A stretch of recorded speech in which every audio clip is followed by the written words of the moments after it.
Good afternoon students, my name is Anshika, your science teacher. आज हम रसायन विज्ञान का पहला पार्ट पढ़ेंगे जिसका नाम है हमारे आसपास के पदार्थ, मतलब मैटर इन आवर सराउंडिंग। तो जैसा कि हमें पता है कि हमारे आसपास बहुत सारे प्रकार की वस्तुएं नज़र आती हैं, विभिन्न विभिन्न प्रकार की वस्तुएं नज़र आती है जिनकी आकृति एकदम अलग होती है। तो प्रत्येक वस्तु जिस सामग्री से बनी होती है उसे वैज्ञानिक ने एक नाम दिया है, या मतलब कि सभी वस्तु किसी न किसी सामग्री से बनी हुई होती है, तो उसको वैज्ञानिक ने एक नाम दिया है, उसका नाम है पदार्थ।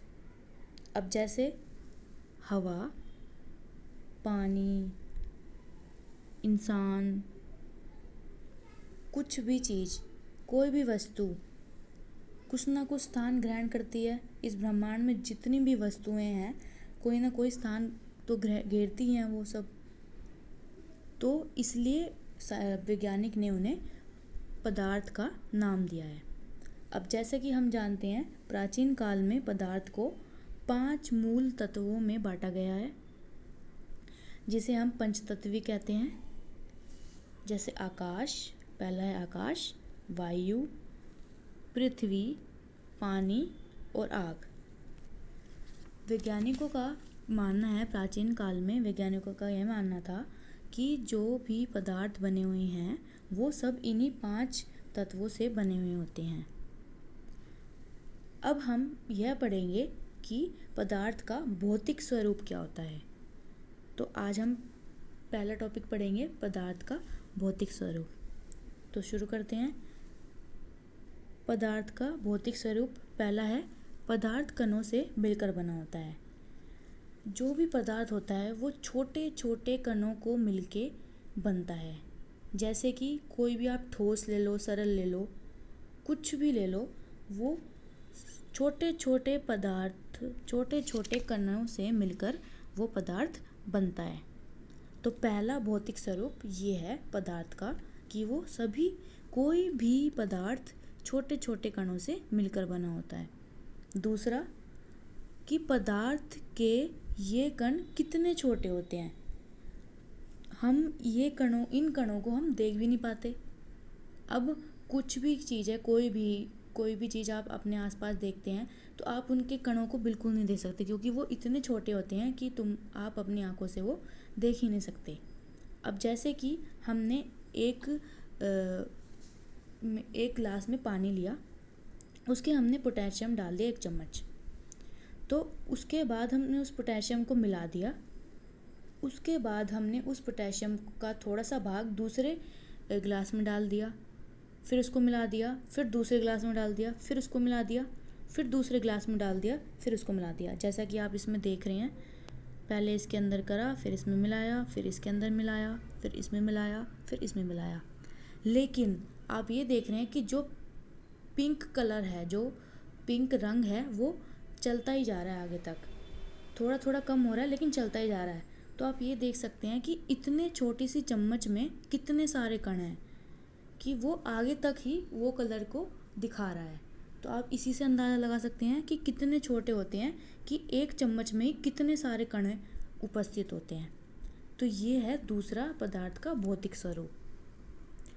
तो अब पहला होता है कि पदार्थ कणों से मिलकर बनते हैं, और दूसरा होता है कि पदार्थ के जो कण होते हैं वो बहुत ही छोटे होते हैं, जो हम अपनी आंखों से नहीं देख सकते।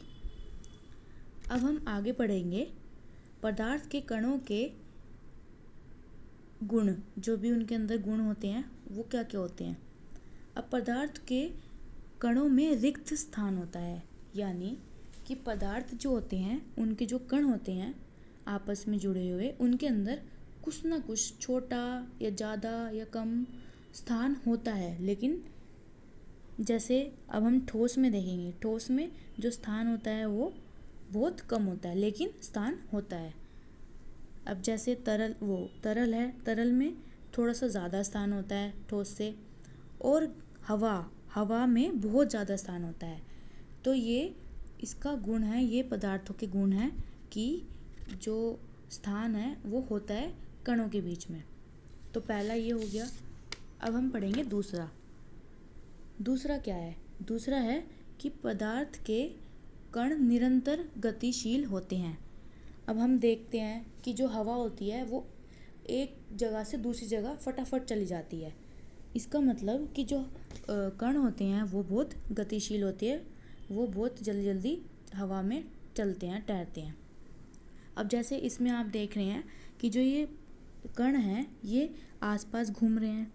अब आप जैसे एक कमरे में अगरबत्ती जला रहे हैं और आप दूसरी कोने पे खड़े हो जाते हैं कमरे के, तो जो अगरबत्ती की जो खुशबू है वो आप तक पहुंच जाती है, क्योंकि जो कण हैं वो गतिशील होते हैं। पदार्थ के कण हैं वो गतिशील होते हैं, इसलिए आप वहाँ तक खुशबू सूंघ सकते हैं। इनमें ऊर्जा होती है, गतिज ऊर्जा होती है इन पदार्थों में, इसलिए वो गतिशील होते हैं। अब जैसे अगर हम तापमान बढ़ा देंगे तो जो पदार्थ है वो जल्दी जल्दी उनके अंदर ज़्यादा ऊर्जा आ जाएगी, तो वो और ज़्यादा तेज़ तेज़ भागने लग जाएंगे। और अगर आप उसी पदार्थ का जो तापमान है वो कम कर देंगे, तो पदार्थ है वो जम जाएंगे और वो बिल्कुल भी चल नहीं सकते, वो चल नहीं पाएंगे। तो इससे हमें पता लगता है कि जो पदार्थ है वो तापमान बढ़ाने पे उनकी ऊर्जा बढ़ जाती है और तापमान घटाने पे उनकी ऊर्जा कम हो जाती है। तो ये था दूसरा गुण। अब हम पढ़ेंगे तीसरा गुण। तीसरा गुण क्या होता है कि पदार्थ के कण एक दूसरे को आकर्षित करते हैं। मतलब जैसे आप देख रहे हैं इसमें कि जो पदार्थ है वो एक दूसरे को आपस में आकर्षित कर रहे हैं। अब जैसे कोई भी ठोस चीज़ है, उसके अंदर जो पदार्थ होते हैं वो एक दूसरे को जकड़ के रखते हैं, आकर्षित करके रखते हैं, तभी तो वो टूट नहीं पाते, फैल नहीं पाते। तो इसका क्या मतलब है कि जो पदार्थ के जो कण हैं उनके अंदर आकर्षित शक्ति होती है और वो एक दूसरे को आपस में आकर्षित करते हैं। अब अगर आप देखो तो ठोस में थोड़ी ज़्यादा आकर्षित शक्ति होती है, और अगर तरल को देखो तो उसमें थोड़ी कम होती है, क्योंकि वो बह जाता है। और जो हवा होती है उसमें बहुत ही कम होती है, क्योंकि वो अलग अलग उसके जो कण हैं वो हवा में तैरते रहते हैं। तो ये होगी आपकी तीन गुण होंगे आपके। पहला, पदार्थ के कण में रिक्त स्थान होता है। दूसरा, पदार्थ के कण निरंतर गतिशील होते हैं। और तीसरा, पदार्थ के कण एक दूसरे को आकर्षित करते हैं। अब ये हमने पढ़ लिए उनकी विशेषताएं और उनके गुण, पदार्थ की विशेषताएं और पदार्थ के गुण। अब हम पढ़ेंगे कि पदार्थ की अवस्थाएं क्या क्या होती हैं। तो जैसा कि पदार्थ की 3 अवस्थाएं होती है। पहली होती है ठोस, दूसरी होती है द्रव या तरल, और तीसरी होती है हवा वायु, जो हवा होती है वो। तो पहले हम पढ़ेंगे ठोस पदार्थ कैसे होते हैं। अब जैसे आप इसके अंदर देख रहे हैं कि जो इसके जो कण हैं इसमें वो कितने आपस में जुड़े हुए हैं, एक दूसरे के चिपके हुए हैं। इनके अंदर जो स्थान है वो बहुत ही कम है। इनके कणों में जो स्थान है, ठोस के कणों में स्थान बहुत ही ज़्यादा कम है। ये एक दूसरे को जकड़ के रखते हैं, आकर्षित करके रखते हैं, और ये ऊपर नीचे उड़ते भी नहीं हैं। इनके अंदर जो ऊर्जा है वो कम होती है, जो गतिज ऊर्जा है वो कम होती है। तो ये ठोस ये होते हैं। और ये ठोस में एक छोटे से जगह पे बहुत सारे कण आ सकते हैं। ये होता है ये ठोस पदार्थ ऐसे होते हैं जैसे आप इसमें अंदर देख रहे हो। अब जैसे ठोस के उदाहरण कौन कौन से होते हैं, जैसे टेबल, कोई मेज, सोने के कंगन या ग्लास, टायर, कोई बर्तन, ये सब क्या है, ये ठोस, जो ना तो वो बह सकते हैं ना वो हवा में उड़ सकते हैं, वो एक ही जगह रहते हैं। आप उनको तोड़ तो सकते हो, लेकिन उनकी जो ठोस जो रहते हैं वो नहीं, आप उनको बदल नहीं सकते। अब जैसे आप स्पंज अपने हाथ में ले लो, उसको आप अगर दबाओगे तो वो दब तो जाएगा, लेकिन वो वापस अपनी जगह पे आ जाएगा। तो ये क्या प्रतीत कर रहा है हमें कि ठोस पदार्थ जो होते हैं वो ना तो बह सकते ना टूट सकते। अगर आप चीनी लो या शक्कर कुछ भी लो, या फिर आप नमक ले लो अगर उसको आप अपने हाथ पे रखो और एक प्लेट में रखो तो दोनों जगह वो एक जैसा ही नज़र आएगा, अलग अलग नज़र नहीं आएगा। अब आप रबड़ बैंड को ले लो, जो रबड़ होती है उसको अगर आप खींचोगे तो वो खींच जाएगी, लेकिन वो वापस अपनी जगह पे आ जाएगी, क्योंकि उसके कण जो है वो ठोस वाले कण हैं और वो ना तो वो बह सकते, ना वो जल्दी टूट सकते और ना ही वो जल्दी मतलब हवा में उड़ सकते, क्योंकि उनके अंदर ऊर्जा बहुत कम होती है। तो ये विशेषताएं थी ठोस की। अब हम अगली क्लास में पढ़ेंगे विशेषताएं तरल की या द्रव की विशेषताएं पढ़ेंगे।